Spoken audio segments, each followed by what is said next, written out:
1857 میں وسطی کشمیر کے ضلع بڑگام میں تعمیر کیے گئے پہلے امام بارگاہ کو سن 1925 میں مزید وسعت دی گئی۔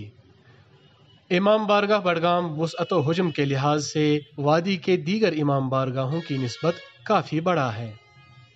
فن تعمیرات کے لحاظ سے بھی امام بارگاہ کئی اہمیتوں کا حامل ہے۔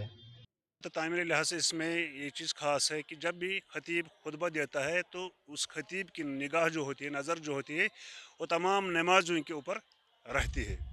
اور اس میں ایک خاص بات یہ بھی ہے، جب بھی عورتیں اوپر جاتی ہیں نماز کے لیے، عورتیں مردوں کو دیکھ سکتے ہیں لیکن مرد عورتوں کو نہیں دیکھ سکتے ہیں۔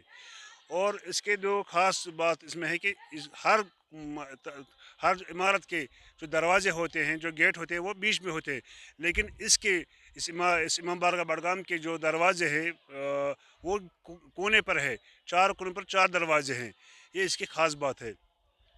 اور یہ بھی اس میں خاص کہ یہ اس ڈسٹرکٹ بڑگام میں یہ ایک مرکزی امام بارگاہ ہے۔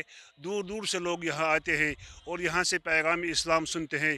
ہر جمعہ کو، خاص کر ایام اذا میں 25 رجب کو ہزاروں میں لوگ ہوتے ہیں، ایام اذا میں، محرم میں ہزاروں لوگ ہوتے ہیں۔ یہیں سے پورے وادی کے لیے پیغام نکلتے ہیں۔ یہ اس کی خاص بات ہے کہ اس میں جو سٹون کے ہیں، جو پلر جو ہے وہ 62 ہے، 62 ہے وہ۔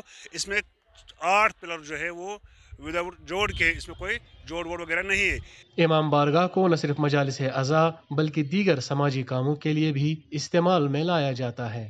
نہ صرف یہ عزاداری کے لیے استعمال کیا جاتا ہے، بلکہ امام بارگاہ مختلف جو معاشرتی جو محافل ہوتے ہیں اور مراسم ہوتے ہیں، ان سب کے لیے استعمال ہوتا ہے۔ جیسے کبھی کبھار اگر نکاح خوانی ہو تو وہ بھی ہم امام بارگاہ میں انجام دے سکتے ہیں، مجلس عزا ہو وہ بھی ہم امام بارگاہ میں انجام دے سکتے ہیں، اور اسی کے ساتھ ساتھ محافل قرآنی ہو وہ بھی ہم امام بارگاہ میں انجام دے سکتے ہیں۔ رمضان المبارک کے متبرک ایام ہوں یا محرم الحرام کی مجالس عزا، وادی کے دیگر امام بارگاہوں کی نسبت ایک الگ پہچان ہونے کے سبب شیعہ مکتب فکر سے وابستہ افراد دور دور سے امام بارگاہ بڑگام کا رخ کرتے ہیں۔ ETV بھارت کے لیے بڑگام سے عابد حسین کی رپورٹ۔